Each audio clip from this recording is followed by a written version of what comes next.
Good afternoon, Dr. Leena Pai, Dr. Saraswati Andarjanam, Dr. Bindu, my dear young faculty members at the Department of English, Dr. Devadas, and my dear research scholars, Saumya, Marshall, Nitin, and all other participants. At the very outset, I'd like to thank Dr. Bindu and the Department of English, SD College, Alappuzha, where many of them are my good old friends. We still retain our good friendships. It has been about 30 years or so. My friendship with Bindu has crossed 30 years. So at the very outset, I'd like to thank the Department of English for giving me this opportunity, because this area, climate change literature, or when we speak in a broader sense, climate change, in fact, is an interesting area. At the same time, it is a very complex area too.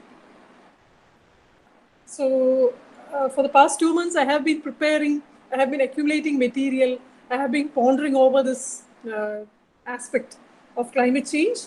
And also, I have been looking at the various cultural forms of literature, as well as paintings and other aspects of other cultural forms, which take a critical or rather an urgent look at climate change as an existential problem, in fact.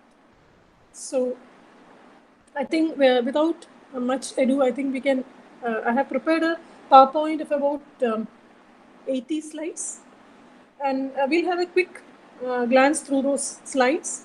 And also after that, I look forward to an interactive session with the young faculty members, as well as the young students of the Department of English and other departments from SD College, Alappuzha. So, and at the Institute of English, by way of introduction, I would like to share some things about the research at Institute of English. Since 2016, we have had 2 to 3 research scholars working on different aspects of climate fiction. So at Institute of English, climate change has become part of academic research as well. Because being a department, university department, we keep updating ourselves. The students as well as the teachers keep updating ourselves.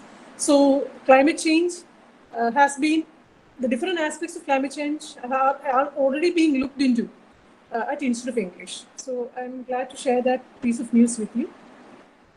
So I have structured, first of all, a word or two about the title.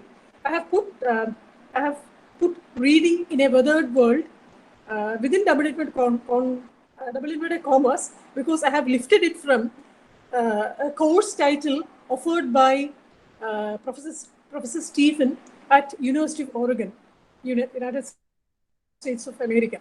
So reading in a weathered world, it's one of the titles of one of the subtitles that he has offered in his course content. So I thought I was inevitably captivated by that phrase, reading in a weathered world.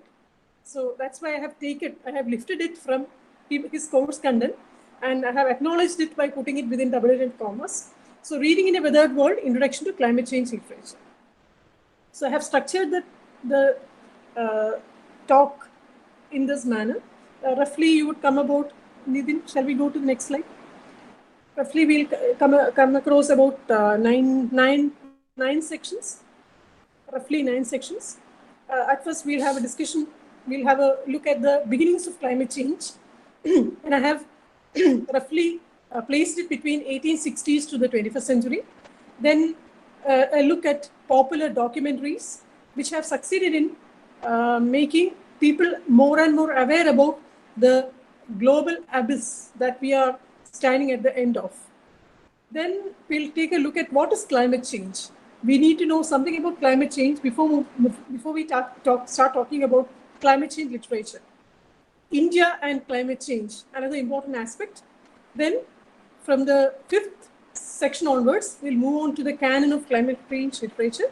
We'll take a look at a somewhat detailed look at climate fiction, climate change drama, climate change poetry, climate change criticism, or critical, as it is known by another name, critical climate change. Then towards the last section, we'll take a look at the influence and reception and why there has been an increase in publications after 2011, and also about the, we'll take a look at the various aspects of climate change, literature and criticism as part of the conclusion. So this is the rough structure. I hope we won't exceed 1 hour, I suppose so. So shall we move to the next slide? I think we should begin with the words of Greta Thunberg, the Swedish climate campaigner. In fact, this is the most updated version of what she had to say to the world. She has said, I've just taken 3 quotations, which struck me as very important. Climate change is as urgent as coronavirus. The level of knowledge and understanding, even among people in power, is very, very low and much lower than you would think. So please take a look at that particular phrase, very, very low, much lower than you would think. Then the third one, nature does not bargain and you cannot compromise with the laws of physics. So these are the 3 striking statements from Ms. Thunberg, the Swedish climate campaigner. Then, shall we move to the next slide? The beginnings. So I have inserted a question mark because this is not really the beginnings. The beginnings, it began many, many generations ago. So as part of a scholarly talk, we have to begin somewhere. So that's why I have put it like that, the beginnings, but it is not actually the beginning, as you all know. So I think we should start from, again, it is another coincidence because Swedish, we are taking a look at what Vand Arrhenius had to say about climate change, about environmental change, because he belongs to the same nation as Ms. Thunberg. Back in 1896, Van Arrhenius, he had dwelt upon the scope of warming from widespread coal burning. The scope of warming from widespread coal burning. But in the 1890s, that particular Swedish scientist, he could afford to take a look at it as a boon. Because according to him, such a scope of warming would result in agricultural bounty, and it would also give more equable and better climates, especially for the colder regions of the earth. So that was his take on global warming, especially from widespread coal burning. But take a look at 60 years hence. In 1956, an important article appeared in the New York Times, which conveyed how the accumulating greenhouse gas emissions from energy production would lead to a long-lasting environmental change. So just take a look at the change that had come over after 6 decades, 1896, 1956. Then let's move on to another very important year, 1988, when the Intergovernmental Panel on Climate Change was established. For a variety of reasons, it was not a sudden, it was not the result of a sudden decision, but the Intergovernmental Panel of Climate Change on Climate Change was established in 1988 because of a variety of factors, which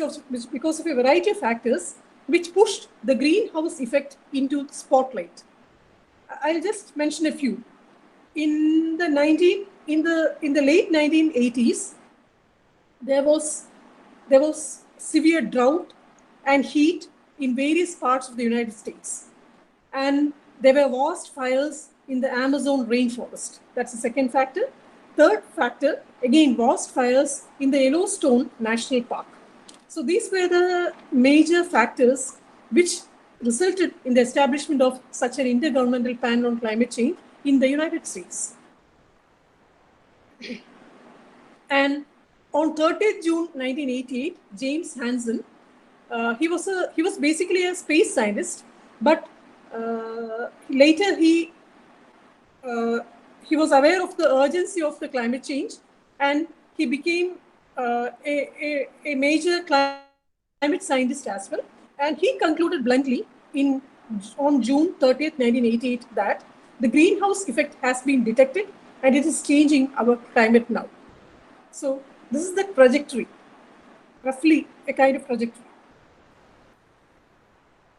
Next slide, please, Nitin. Okay. Again, October 88, in the Discover magazine, we discover a quote from Michael McRoy, a Harvard University professor. And there's a touch of irony in this quotation. If we choose to take on this challenge, the challenge, of course, the challenge of climate change, if we choose to take on this challenge, it appears that we can slow the rate of change substantially, giving us time to develop mechanisms so that the cost to society and damage to ecosystems can be minimized. We should, alternatively, close our eyes, hope for the best, and pay the cost when the bill comes due. Next slide. Yes.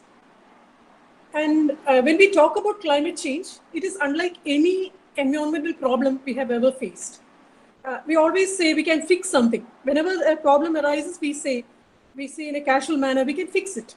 But climate change is an environmental problem which can't fix it in the way we have started to fix smog or the ozone hole, with circumscribed regulations and treaties and limited technological changes.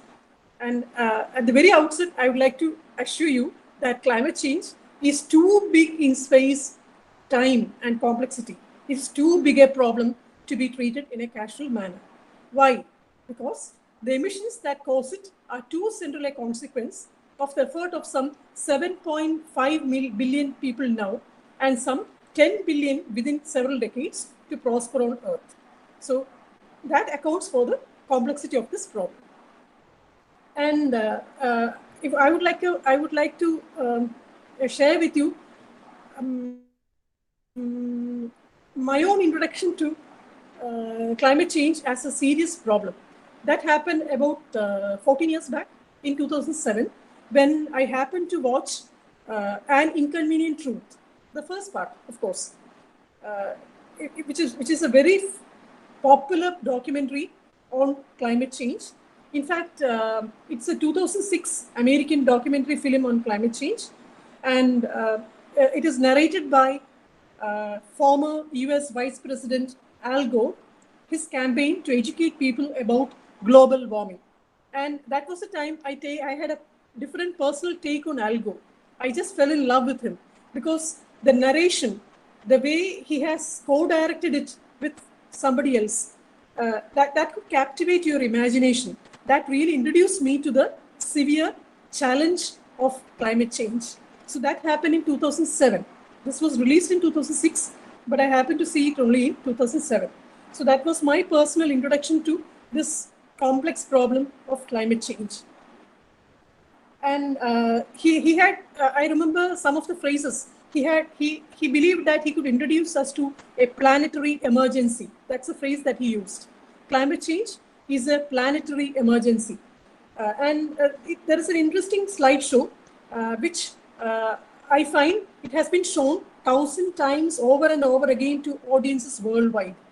And it is credited for, this documentary is credited for raising international public awareness of global warming and energizing the environmental movement. And in 2017, a sequel was also released, An Inconvenient Sequel. So that's it. Then another interesting documentary that I came across was released in 2020, Kiss the Ground. But it is an optimistic, unlike An Inconvenient Truth, it is an optimistic take on climate change. It's an optimistic climate documentary narrated by Woody Harrelson, the Hollywood actor. He argues for the healing power of soil, which he finds is a solution, and he finds a solution in regenerative farming. So that's an optimistic take on climate change. Then another one, which Nitin and I had been discussing the other day, Before the Flood, released in 2016. And it was, and in that collaboration, we also find the name of Leonardo DiCaprio. In his narration throughout the documentary, he has shared with us, with the viewers, how it's a product of an incredible 3-year journey with Fisher Stephens. It documents the devastating impacts of climate change, world's climate incredibility, and he has mentioned somewhere that the world's climate change is incredibly connected and at an urgent breaking point too. And there they come across with the solution of introducing a carbon tax, which could be given to corporate companies and things like that. And it focuses on, and another interesting factor which I came across in this documentary is the climate change denial, CCD, which you would say is climate change denial, because corporate lobbies and politicians of the US and everywhere in the world, everywhere else in the world, they would say that there is nothing like climate change. Such a thing is a fad. So that's how we would account for climate change denial. So these are the some of the important documentaries which have come about on, which have been released on climate change since 2006. So it's been almost 15 years, and many documentaries are still being released. Okay. Now let's move on to the next point. What is climate change? Young scholars and young faculty members, you don't need an introduction to climate change, but at least for my peace of mind, let me introduce it. Let's give it a small definition. The global warming driven by human emissions of greenhouse gases. And that's a phenomenon. And what is the resultant change? The resulting large-scale shifts in weather patterns. So that's why I fell in love with that phrase, reading in a weathered world. We are talking about climate change literature. So I think Professor Stephen has intelligently coined the phrase, reading in a weathered world. So since the mid-20th century, the rate of human impact on Earth's climate system and its global scale have been unprecedented. Yes. So we can't straight away. I have a belief that Dr. B.S. Jevana has always tutored us at the Institute of English for the past 8 years. She has been tutoring us about how meaningless it is to talk about global level if you ignore the local level. So we have to address the issues of climate change in India. Otherwise, what moral right do we have to talk about global climate change at a global level? So that's why before moving on to climate change literature at a global level, we are dealing with climate change literature in Britain, the United States, Australia, and other nations. So, but before moving on to that, as part of the introductory section, we need to know something about India and climate change. India, surprisingly enough, or not surprisingly enough, it's a major greenhouse gas emitter and one of the most vulnerable countries in the world to projected climate change. And of late, we have been experiencing different kinds of impact of climate change in India. I have just mentioned a few. The list is much longer. Don't be too happy because the list, I couldn't accommodate all those things. So the list is much longer than you can believe. I have just mentioned a few: water stress, heat waves and drought, severe storms and flooding, and also. Whenever we talk about weather changes, they would have negative consequences on health and livelihoods. And these are the findings incorporated in a commission research report, which was published in 2009 in the United States. Next slide. Yeah. Perceptible changes in the timing. So we have been experiencing this all along.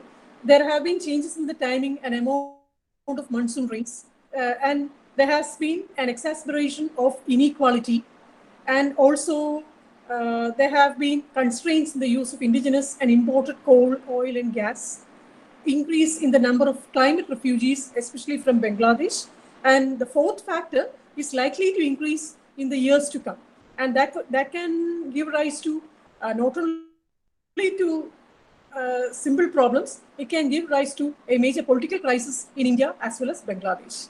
Climate refugeeism. that has begun. Politically, officially recorded that has begun, especially from Bangladesh.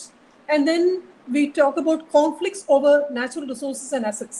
Because the other day, 2 days back, there has been a news about how 20 acres of Anakayam forest region is being taken over by Electricity Board, Kerala State Electricity Board, for Anakayam Hydel project. And the tribal people who are the owners, owners, they didn't know about that. And they have started an agitation over the protection of the ecology and the natural resources and assets which actually belong to the indigenous people. So that will also lead to climate change will have an indirect effect on climate changes, conflicts over natural resources and assets. And also, നമ്മൾക്കിത് അറിയാവുന്ന ഒരു പോയിന്റാണ്, കാര്യമാണ് എന്താണ്, increase in the frequency of cyclones, floods and droughts. So we'll deal with those things.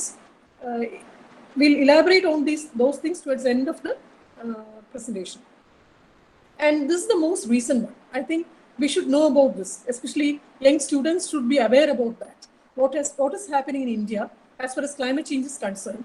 And this is a report prepared and published by Ministry of Earth Sciences in India, published in June 2020.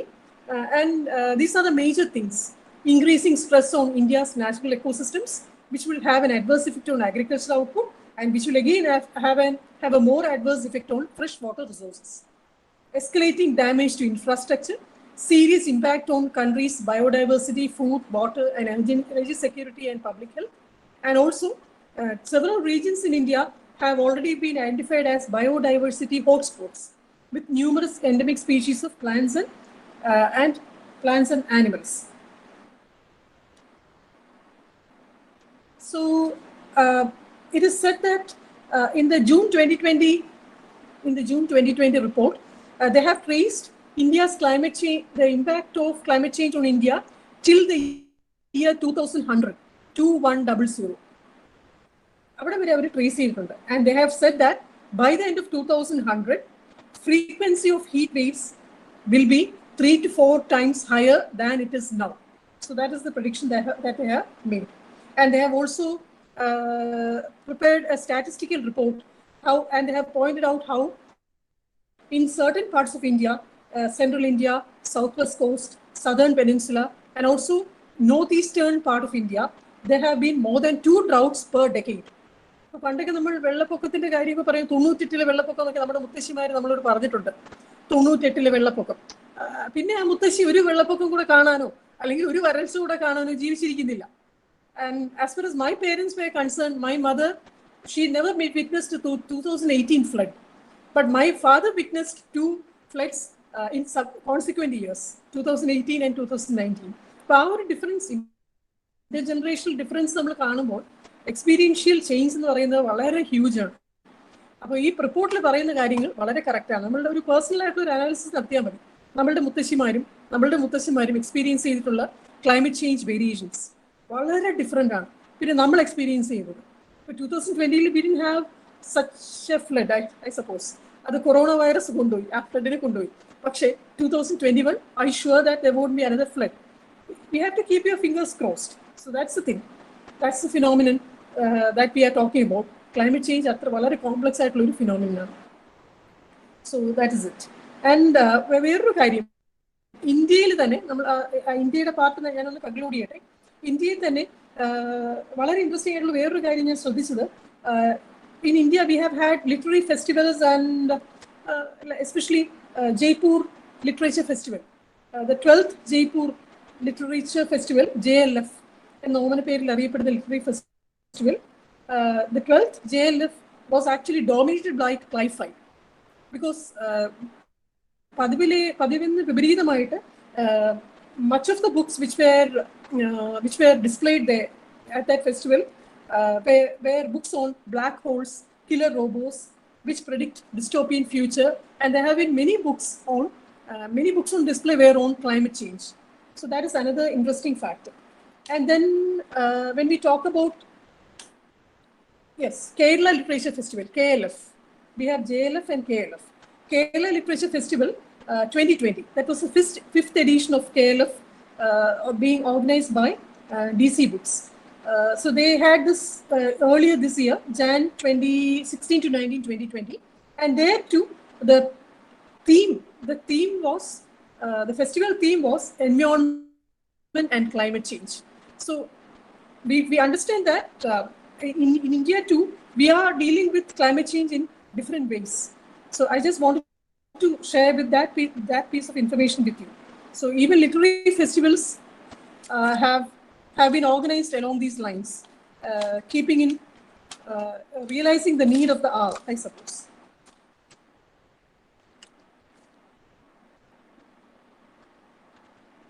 Okay.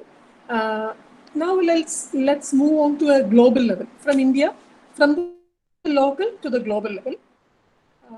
Climate change is no longer a marginal topic in literature and literary studies, because a decade back we could talk about climate change being a marginal topic in literature and literary studies, but it's no longer the scenario now. The scenario has changed.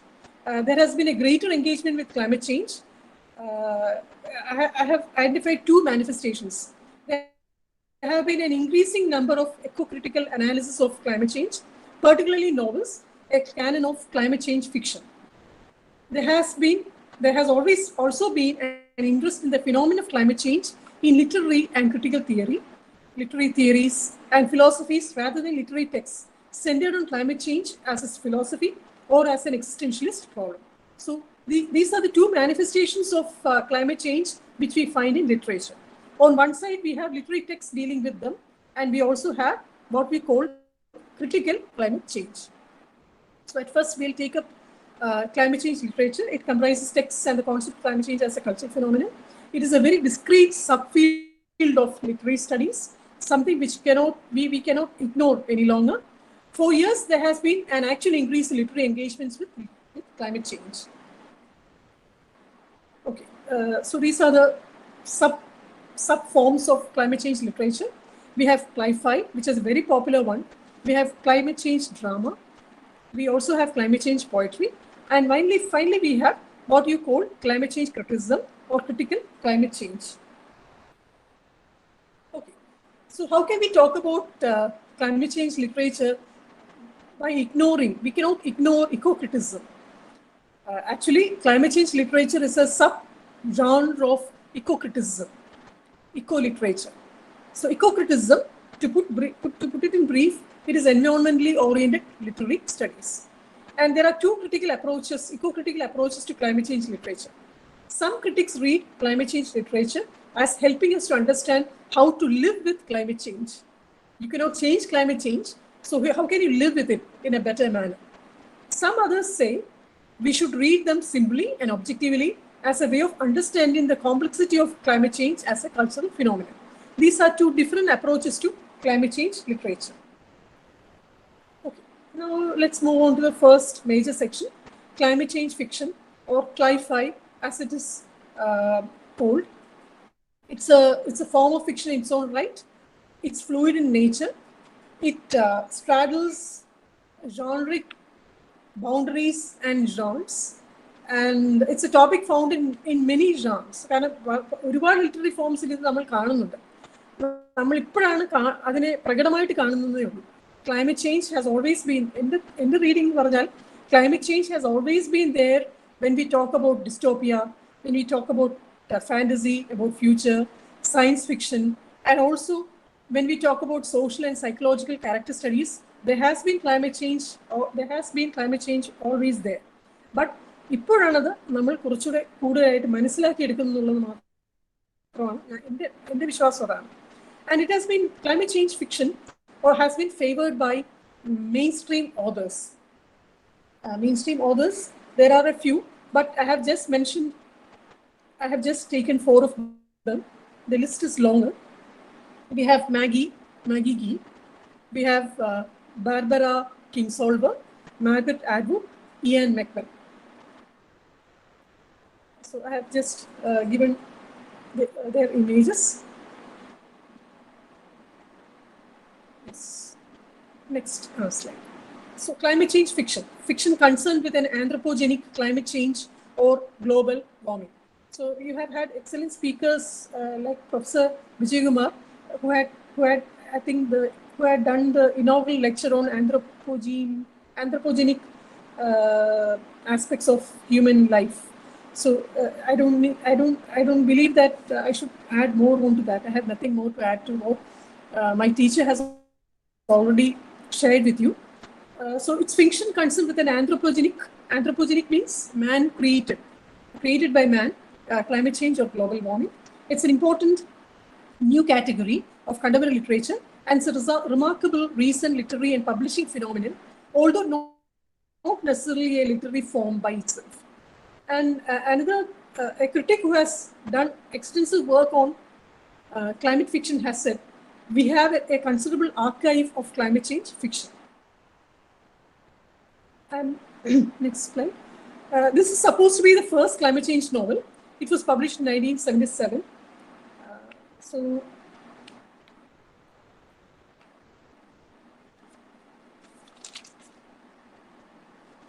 a word or two about Maggie Gee. Maggie Gee, as she's a very celebrated, much popular English novelist. And in almost all her writings, we come across the influence of science and environment, evolutionary biology. Barbara Kingsolver, she's an American novelist, and you need no introduction to Margaret Atwood. Her climate fiction is now becoming our climate reality. What she had begun as climate fiction is now becoming our climate reality. So she has been writing about climate change for the past 15. No, the first book was published in 2003. Oryx and Crake was published in 2003. And I remember one of my MA students at Fatima National College. Now she's Dr. Sheba Rajan. She had done an extensive work as part of a MA project on Oryx and Crake in 2004. So I remember that distinctly because it was a very good work done by Sheba Rajan. And yes, Margaret Atwood needs no introduction because for the past 18 years or so, she has been writing on climate change. And today we have a trilogy too, a dystopian trilogy, which consists of Oryx and Crake, The Year of the Flood, and Mad Adam. So those three novels are today known as dystopian trilogy by Margaret Atwood. Okay. And we may say that history of climate change begins in earnest by 1980s or so. Yes, since 2010, there has been a considerable increase in the publication of climate fiction. And the reason may be that the publicity which surrounded the appearance of Ian McEwan and also different kinds of works by Atwood, by Maggie Gee, and also by Kingsolver. And if we take a quick look at that, we find about 20 or more novels of that kind. And okay, next slide. Okay. Science fiction. So when you examine climate change fiction, we find, as I've already told you, it's fluid by nature. It's fluid in nature. You come across science fiction works. You come across thrillers. You also come across highbrow literary climate change fiction. So ഇത് മൂന്നിലും അല്ലെങ്കിൽ ഇതിൽ പലതിലുമായിട്ട് scattered ആയിട്ട് കിടക്കുന്നതാണ് ക്ലൈഫൈ എന്ന് പറയുന്നത്. I have just mentioned some of the major works. ഒരുപാടുണ്ട്. The list is much longer. നമ്മൾ ഗ്രെറ്റ തൺബർഗ് പറഞ്ഞല്ലോ much lower എന്ന് പറഞ്ഞ പോലെ ക്ലൈമറ്റ് ചേഞ്ച് ഫിക്ഷൻ്റെ ലിസ്റ്റ് നോക്കുകയാണെങ്കിൽ it's much longer. I had just chosen the most popular ones, the most well-known ones, the most well-known ones on which research has already been done. Okay. Yes. And we come across a kind of noticeable phenomenon in the 21st century because you have works from Margaret Atwood, Will Self, Sarah Hall, Janet Winterson, John Ray, Cormac McCarthy, and Ian McEwan. അദ്ദേഹത്തിൻ്റെ famous വർക്കായിട്ട് പറയപ്പെടുന്നത് സോളാറാണ്. Solar which was published in 2010. അതൊരു വളരെ interesting ആയിട്ടൊരു വർക്കാണ്. It's actually this Solar by Ian McEwan is actually a satire about a Nobel-winning physicist, Michael Beard, whose dysfunctional personal life and cynical ambition see him pursuing a solar energy-based solution for climate change. So this work has been written throughout in a satirical mode, but dealing with a very complex issue like climate change. Yes. So this is the resultant effect of this such noticeable phenomenon in the 21st century, because such works brought focus on mainstream fiction, and they were well received in critical and popular terms. And when we examine climate fiction, we come across different types of narratives. You come across dystopian and post-apocalyptic fiction, which portray grim futuristic scenarios, which have dealt with climate refugeism, which is an obvious theme. And also, some of the examples, I have taken two examples from new literatures. Alexis Wright, she's an Aboriginal Australian writer. Her work, The Swan Song, it's a highly disturbing work which deals with environmental crisis. Then another by the Canadian writer Margaret Atwood, her dystopian trilogy, Mad Adam trilogy, which was completed in 2013. And we find in cli-fi we come across an overlap between science fiction, dystopia, and the post-apocalyptic. And of course, distant future, you come across novels which are set in the present. I've taken just two examples. Ledgard, he's a Scottish writer. Submergence, the title of the novel would itself indicate there's a clear-cut reference to floods submerging that particular land. And flight behavior, I fell in love with this particular work by Barbara Kingsolver. It was published in 2012. It's a book about monarch butterflies. So there's a distinct change. The girl in this particular, the protagonist, who is a girl in this particular work, Flight Behavior, she comes across an alteration in the migration patterns of monarch butterflies, and which is a symptom of global climate change. These monarch butterflies, they have been displaced from their natural habitat in Mexico, and they don't know where to migrate.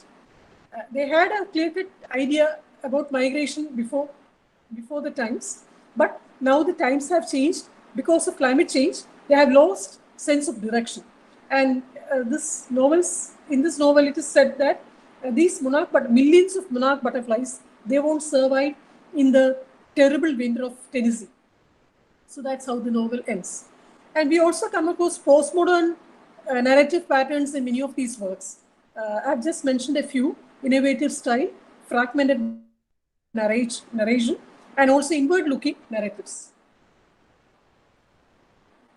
And the day before yesterday, I had a talk with the German head of the department at the which is very close to the Institute of English, Dr. Srikumar.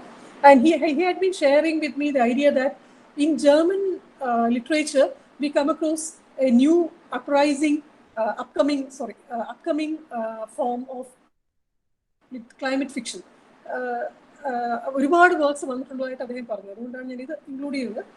Outside the Anglophone world, especially in German literature, you come across range of uses to which climate change is put as an imaginative device. And in German literature too, we come across novels set in the contemporary times as well as in the very near future settings. Okay, so climate change is a phenomenon that requires individuals' engagement as a political, ethical and psychological problem. ഈ മൂന്ന് തലങ്ങളിലും നമ്മൾ അതിനെ deal ചെയ്താൽ മാത്രമേ എന്തെങ്കിലും ചെറിയ ചേഞ്ചെങ്കിലും വരുള്ളൂ എന്നാണ് പറയുന്നത്.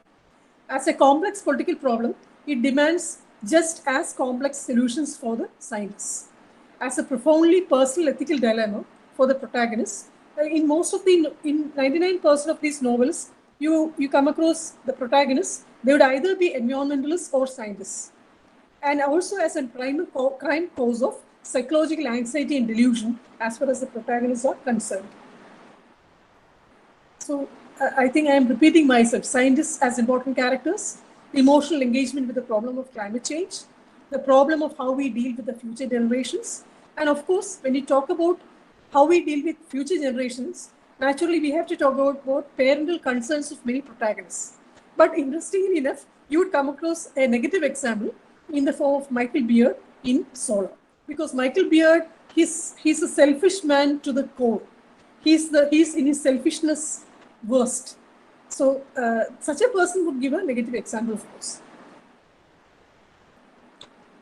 So climate change as part of a futuristic dystopian or post-apocalyptic setting would not deal with climate change as an internal or psychological problem, but for its external effects. And such novels would highlight an overall collapse because of the technological over-reliance, because of economic instability and increased social division. Next slide. Such pieces of fiction emphasize climate change's dramatic dramas over its emotional or mental ones. And one of the dominant themes is the difficulty of survival. Next slide. Yeah, we again talk about importance of intergenerational obligation so as to survive climate devastation. And I have come across I have just mentioned two important examples, The Road by McCarthy and The Ice People by Maggie Gee. The Ice People actually deals with a future world dominated by a new ice age. But it was published as early as 1998. And also the alignment of motherhood with environmental consciousness. And this I found manifested in two of these examples, Sarah Hall's The Kahalan Army and Janet Winderson's The Stone Boats. Because in Sarah Hall's novel, she has portrayed England, which is in a state of environmental crisis and economic collapse. Okay. Another interesting thing is the satirical mode that these writers have used, including Ian McEwan, Atwood, Jane Rosen, and also Greenfield. Actually, Greenfield's book, he's an American author. It's a darkly comic mocking of American neoliberalism while America is facing an environmental crisis. And Rosen's book is actually a light-hearted depiction of future.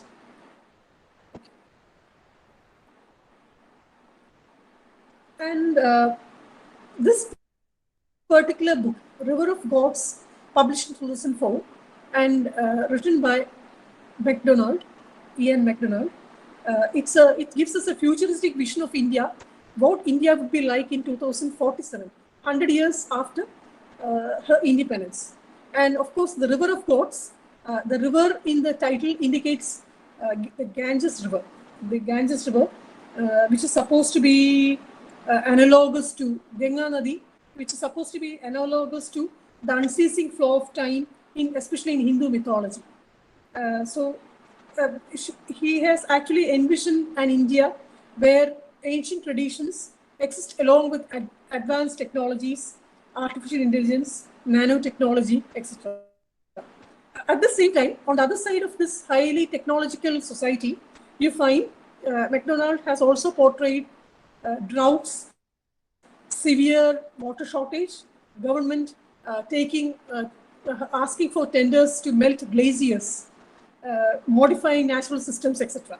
So that is the India which has been envisioned by MacDonald in this particular book, and most of the setting we find is located in the holy city of Varanasi.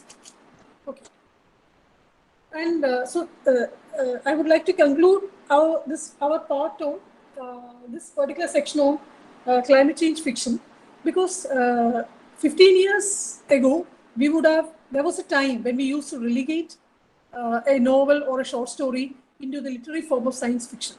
But now times have changed in recent years, perspectives have changed for the simple reason because climate change has gone from science fiction to science fact. So that's another important point which I would like young students to take note of, because climate change has gone from science fiction to science fact.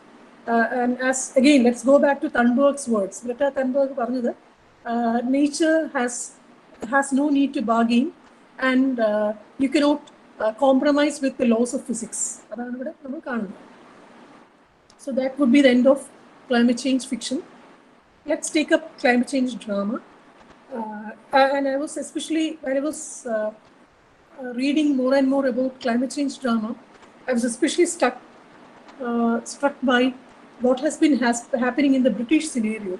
Much is being done by theatre producers, theatre directors, and writers, creative writers.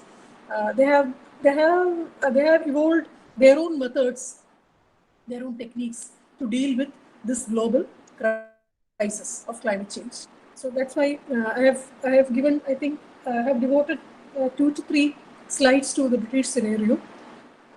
And we can't help but mentioning the names of Claire Pollard, Steve Waters, and Moira Buffini. And their works, Pollard and other writers, their works marked a significant point in climate change theatre in Britain, especially in Britain. Inspired a trend not just in the UK, but around the world. And another important work is by Simone Stephens. In this particular work, published in 2011, wastewater is the name of the deepest lake in England. But don't be taken away by this title. What he means by wastewater is something else. England, it's the name of the deepest lake in England. But as far as the readers like us are concerned, he's actually telling us that human nature is incapable of caring for the environment. Human nature is incapable of caring for the environment. And as a result, we have to face the consequences. This particular work is set on the fringes of Heathrow, a universe, and he has portrayed a universe on the verge of the abyss. Very powerful work. Now, I think we can't just help mentioning the name of Katie Mitchell, because she has been doing much work in this particular area. And she's a theatre director. She's also a creative writer who is committed to exploring the future of life on Earth and climate change through theatre. They have devised their own techniques of combating this global crisis. And Katie Mitchell is one of the most celebrated names in British drama, because she has been collaborating with for example, with Stephen Emo, who is a scientist at the Oxford University, and they have created a hybrid of theatre plus lecture. Theatrical lecture. Famous example 10 billion, which was published in 2012. It's a new kind of scientific lecture plus theatre, highlighting key issues lost while we discuss environmental concerns. So when we discuss environmental concerns, many things are lost in translation, so to say. And this attempt by Katie Mitchell is an attempt to address those things which are lost in our discussions in or about environmental concerns. And then she has also collaborated with Duncan Macmillan, another playwright, and also Chris Rapley. Chris Rapley he's one of the major climate scientists in England. He's also adorning the chair of climate change policies in England. And this is another example, 2071, another example of the theatre lecture hybrid developed by Katie Mitchell. And in 2071, she tries to tell us that what we people currently do about climate change is highly mired in controversy. The government policies are mistaken policies. Very optimistic picture, but very dismal picture. Then in Australia too, we come across certain writers who have dealt with, who have been doing work in the area of climate change drama. I've just mentioned 2 names. Ian Meadows, he in this particular work he is actually portraying the worst floods in Sydney, and he has portrayed a politically charged relationship drama set against a climate change backdrop. And Stephen Carlton is another major dramatist in Australia. And in this particular book, he has dealt with surreal ecological impacts in Canberra. Next slide, please, Nidhin. America. Gordon. I've just taken the most the ഏറ്റവും major writer മാത്രമേ എടുത്തിട്ടുള്ളൂ. The most famous name, Gordon Dalquist, Tomorrow Come Today. Actually, he deals with the nature of the topic of conservation, the topic of climate change, and also the nature of time and space in this particular play. Okay. Climate change, I think I'm going to wind up climate change drama. We have only 2 more slides. Yes, 2 more slides. Characteristics of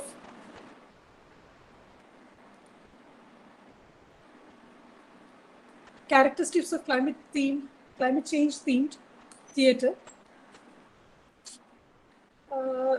There are just 2 characteristics. They usually refer to a disastrous climate event, either depicting such an event dramatically or setting the action in its dystopian aftermath. Another characteristic is that climate change theatre often deals with the psychological implications of climate change, from the ethical and political challenges faced by climate scientists to the anxieties experienced by scientists as well as non-scientists. Next slide, please. Yes, let's take a look at the 3 examples. The contingency plan, earthquakes in London between 2 waves. In all these places, we find how individuals, especially scientists, they have to grapple with the public and private dilemmas wrought by climate change. And some plays frame personal engagement with climate change in terms of intergenerational relationships too. So I think we have come to the end of climate change drama. We are moving on to the 3rd subdivision, climate change poetry. Of course, climate change poetry has its roots in the contemporary eco-poetry. Eco-poetry itself is a development from nature poetry, as you all know. Nature poetry is a long-established tradition from classical pastoral to Renaissance verse of pastoral, 18th century landscape poetry, then on to the romantic celebrations of nature done by Wordsworth, Coleridge, and other romantic poets. So, but we find that eco-poetry is different. How is eco-poetry different? Because eco-poetry is different from nature poetry in its emphasis on the interconnectedness of human and non-human life. So I think the key term would be interconnectedness. Interconnectedness of human and non-human life in a time of unprecedented anthropogenic environmental damage. So that's how eco-poetry is different from simple nature poetry.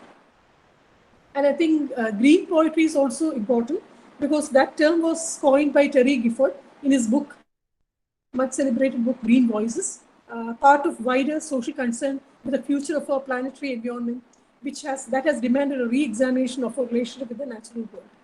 And eco-poetry at the start of the 21st century is more or less synonymous with green poetry at the start of the 21st century, because eco-poetry is a subset of nature poetry that takes on distinctly contemporary problems and issues.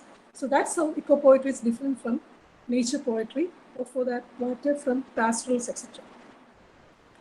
So climate change poetry was inaugurated with a big bang. I believe with the publication of these 3 books. So the first 2 are journals. The 3rd one is a book, the Eco-Poetics Journal. It was published from the United States. The resurgence, it's actually, it's primarily the British Environment magazine, and it has been active since the 1960s. Actually, Resurgence is an outlet for eco-poets to bring out an anthology of such poems. And poets in this particular magazine, they give voice to the greatest issue of our times, the environmental damage and climate change. And the book by Bryson is also very important because he has Eco Poetry, a Critical Introduction, edited by Bryson.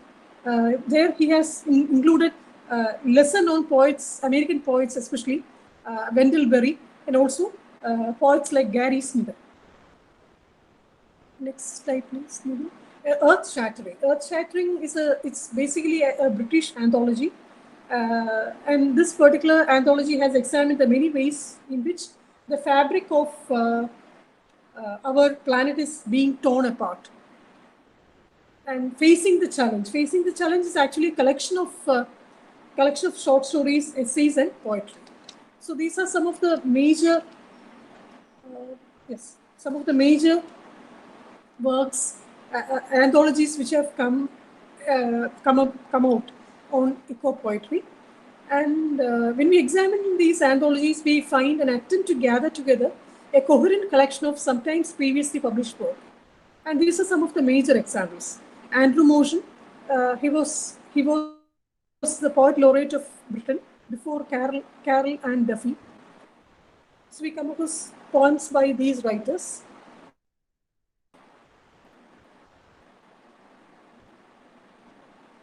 Okay, climate change poetry. Carroll and Duffy, while she had remained the poet laureate of Britain between 2009 and 2019. In 2019, she resigned from that position. But before resigning from that post, she published this particular work, Keep It in the Ground, a set of 20 poems, which she herself edited.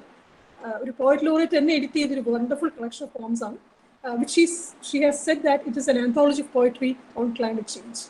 So in British literature, we come across much work has been done on climate change poetry.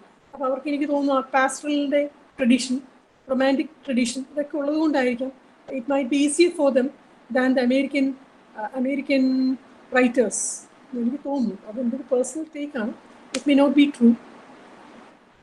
So these are the prevalent approaches and themes which we come across in climate change poetry. Plentiful use of lyrical descriptions of nature, striking of an elegiac or apologetic attitude, and also use of satire of Jeremiah. Jeremiah means a long drawn-out lament. Jeremiah means a long drawn-out lament, which criticizes humans for their careless attitude towards nature. And these are some of the characteristics. The emphasis on maintaining an ecocentric perspective, an imperative toward humility in relations with both human and non-human nature, and also ഇതിന്റെ കൂടെ എല്ലാം side by side ആയിട്ട് run ചെയ്യുന്ന ഒരു theme എന്ന് പറയുന്നത് there's an intense tone of skepticism. അതും നമ്മൾ കാണുന്നുണ്ട്. വളരെ ഇൻട്രസ്റ്റിംഗ് ആയിട്ടുള്ള ചില ക്യാരക്ടറിസ്റ്റിക്സ് നമ്മളിവിടെ കാണുന്നുണ്ട്. Okay, next slide. How do the poets address climate change in poetry? It's a difficult thing. Actually, it is a tightrope walk for them. Nevertheless, they have been attempting to do that. The representation of climate change as a prime example of humans' failure to recognize their impact on the non-human species, a tone of regret, and also a protest against human inaction on climate change. Now, let's move on to so that's the end of climate change poetry. Now let's take a brief look at climate change criticism or critical climate change. ഞാൻ നേരത്തെ പറഞ്ഞതുപോലെ ഇതിന് രണ്ട് രീതികളാണ് work ചെയ്യുന്നത്. First എന്ന് പറയുന്നത് it may play a role in teaching us how to live with climate change. The other take is this. The other approach is this. Others have attempted to maintain objective stance by teasing out the complex representational challenges that climate change poses. Climate change തന്നെ ഒരു complex problem എന്നിരിക്കെ അത് വളരെ slippery concept ആണ്. Climate change is a slippery concept, and at the same time, it poses a very serious existentialist challenge. Yes. 3/4 കഴിഞ്ഞു. We are moving on to the last 1/4. When we talk about climate change criticism and critical climate change, this has been the major strand in the regular meetings of eco-critical scholarly societies.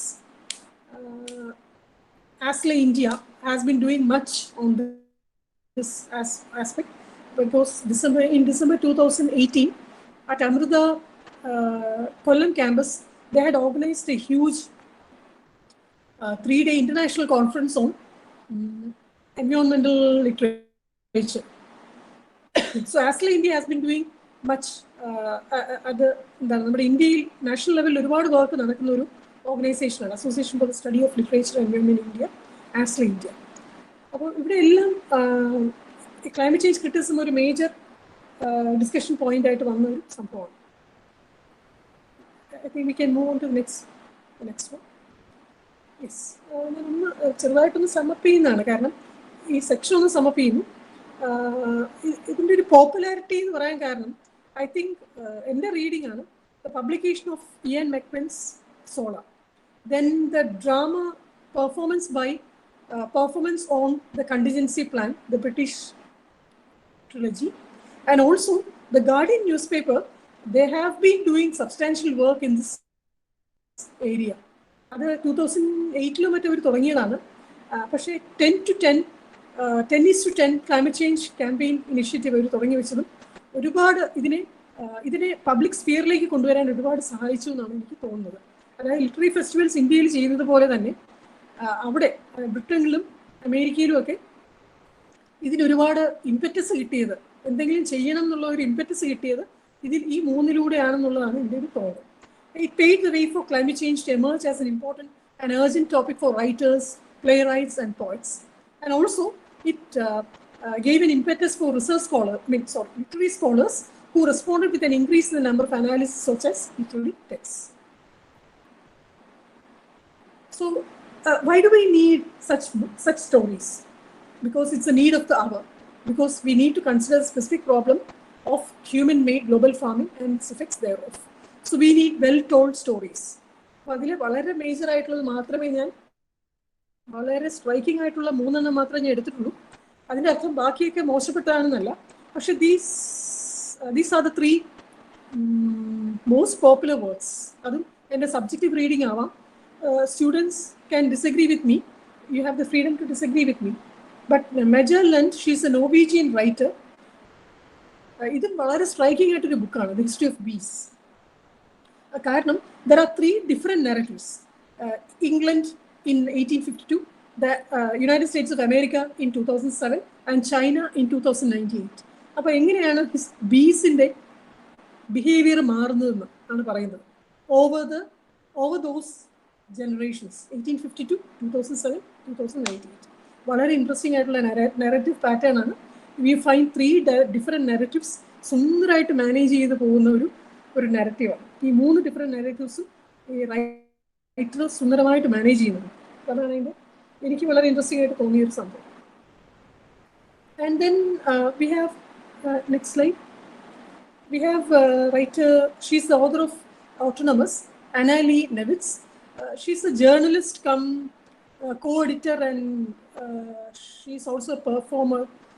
She has done work, substantial work in theatre.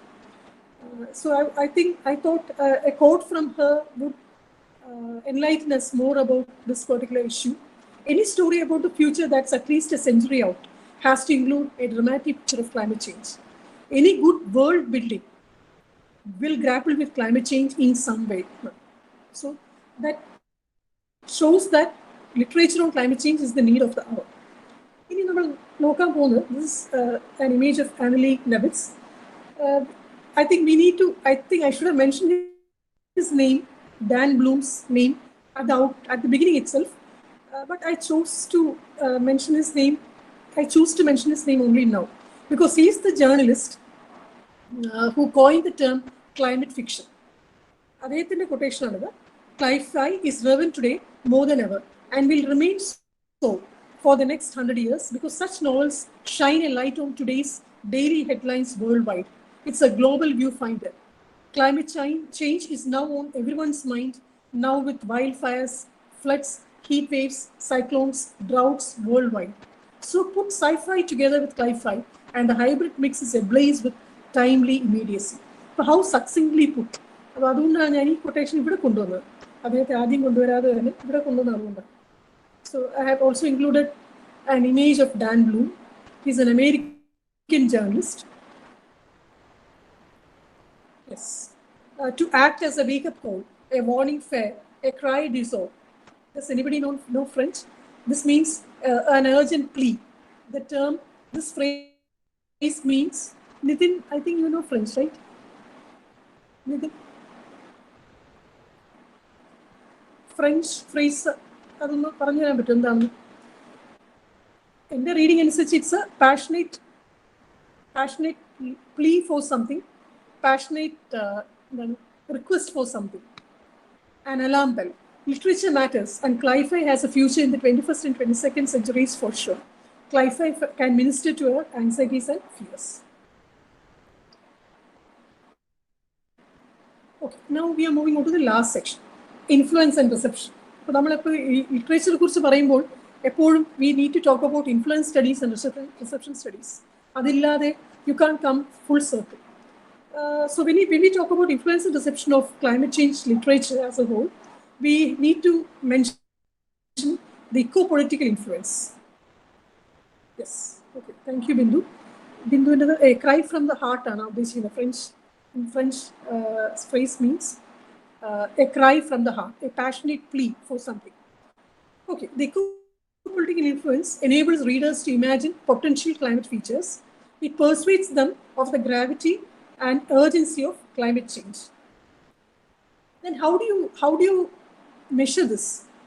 You can do it only through empirical studies. India is very difficult.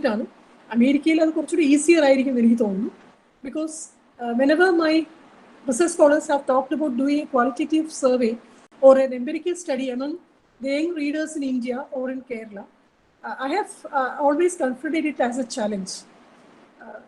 I don't know why. There are a few factors, of course, but among American young readers in America, we find that when a qualitative survey was done, the readers of Cli-Fi are much younger, they are more liberal and more concerned about climate change than non-readers of Cli-Fi.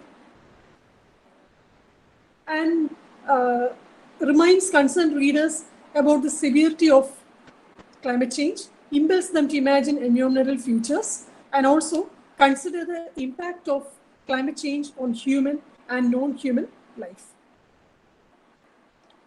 അപ്പോൾ അതിൻ്റെ reasons എന്താണെന്ന് കൂടെ ഞാനിങ്ങനെ ആലോചിച്ചപ്പോൾ എനിക്ക് തോന്നുന്നത് maybe one of the reasons might be the powerful visual metaphors in climate change literature through the portrayal of potential futures.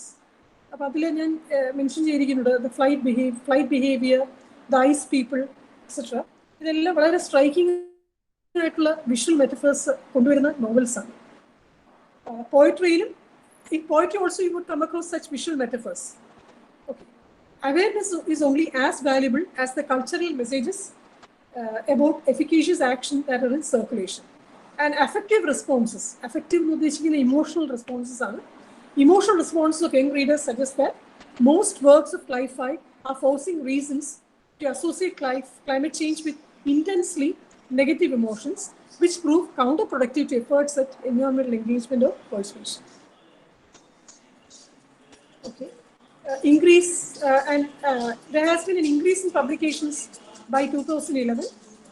These may be the reasons: increasingly obvious manifestations of climate change, and also the hope that these novels, short stories, plays, poems, and children's stories might lead to a wider and deeper climate consciousness and contribute more to progressive environmental policies and politics. And also there is something called environmental persuasion. And this is a list of collections and anthologies which have been published from 2011 onwards. And literature in the context of the development debate in climate change. And I think we need to learn to engage literature with climate change. It's not that easy a task. It's a horrendous task. And this is something, this is an important observation made by Dr. Madhav Gadgil, the eminent ecologist in India. He has talked about how we have still fresh memories of the Alappuzha floods of June 2013, the Chennai floods of December 2015, both caused by development gone haywire. At the same time, we see growing social violence all around us, violence linked to struggles over natural resources. അപ്പോൾ നമ്മൾ ഇതുവരെ പറഞ്ഞ കാര്യങ്ങളെല്ലാം അദ്ദേഹം ഇത്ര ഒരു ചെറിയൊരു ഒബ്സർവേഷനിൽ sum up ചെയ്തുകൊണ്ടാണ് ഞാനത് കൊണ്ടുവന്നിരിക്കുന്നത്. And this is an article which appeared in economic and political EPW in 2016. And yes, contradiction. Climate change disasters എപ്പോഴും നമ്മുടെ മുന്നിൽ കൊണ്ടുവരുന്നത് കോൺട്രഡിക്ഷൻ ടു നോർമാലിറ്റിയാണ്. Especially in India, we have been very lucky because ജപ്പാനിലോ ഫിലിപ്പൈൻസിലോ ഒന്നുമല്ലല്ലോ നമ്മൾ ജീവിക്കുന്നത്, ഇന്തോനേഷ്യയിലോ ഒന്നുമല്ല. Because such regions are most vulnerable to earthquakes and volcanoes.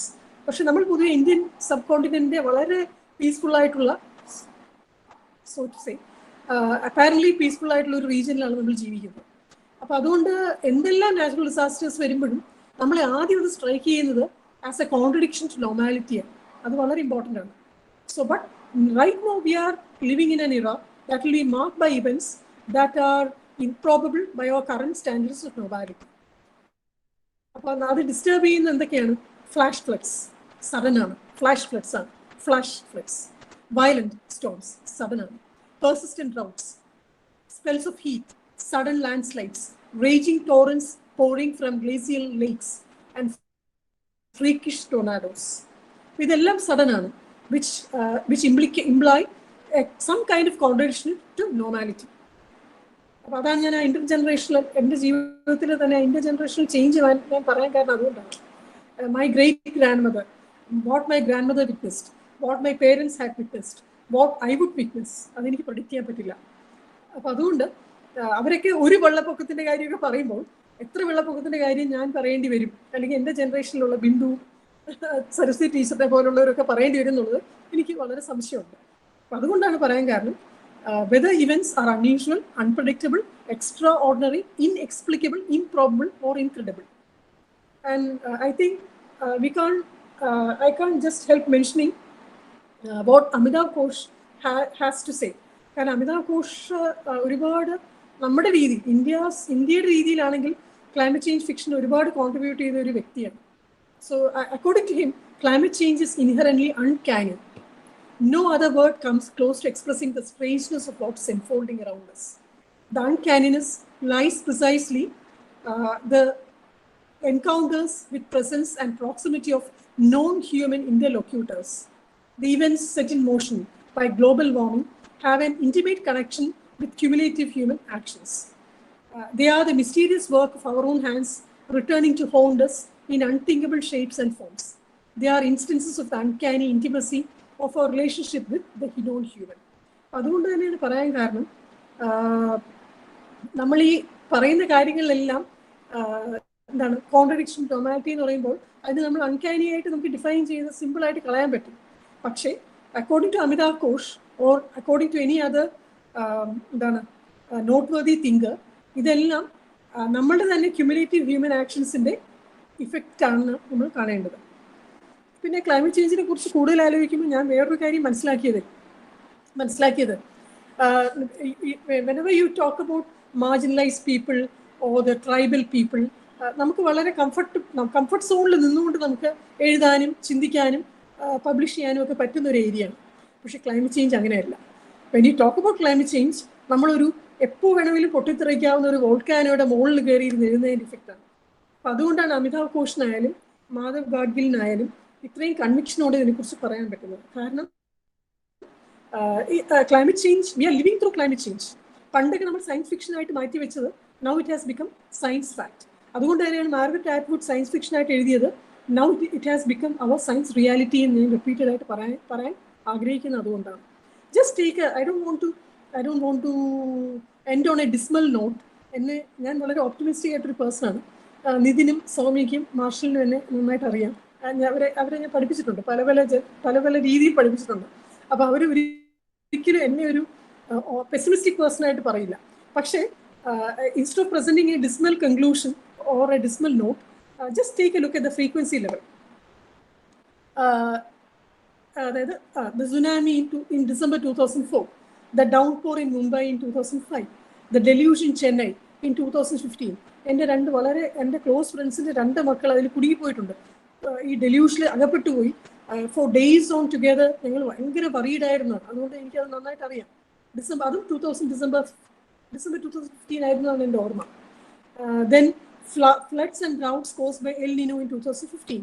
Oki cyclone November 2017. I remember my younger son had gone to school as usual. പെട്ടെന്ന് 12 മണിക്കാണ് ഇതിൻ്റെ alert വരുന്നത്. അപ്പോൾ എവിടെയൊക്കെ പോയി അവനെ നമ്മൾ തേടി പിടിച്ച് വീട്ടിൽ കൊണ്ട് ആക്കിയതിൻ്റെ ബുദ്ധിമുട്ട്.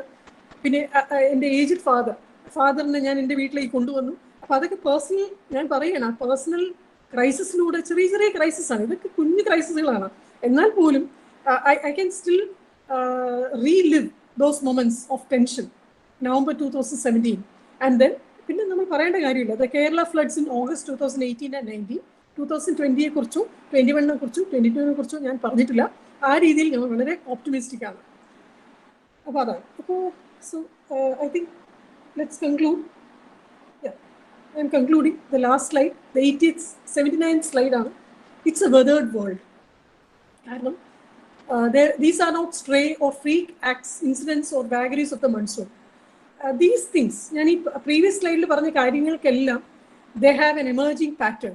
അപ്പോൾ I'm not a scientist, പക്ഷെ ഒരു എന്താണ് ചിന്തിക്കുന്ന ഒരു ഹ്യൂമൻ ബീയിങ് എന്നുള്ള രീതിയിൽ നമുക്ക് പറയാൻ പറ്റുന്ന ഒരു കാര്യം, all these incidents which I have mentioned in the previous slide, they have an emerging pattern that can be traced to climate change. There is a relationship between the flood in Kerala and the melting of ice caps in the North Pole. So thank you for your patient listening. It's been almost 1 hour, 10 or 15 minutes.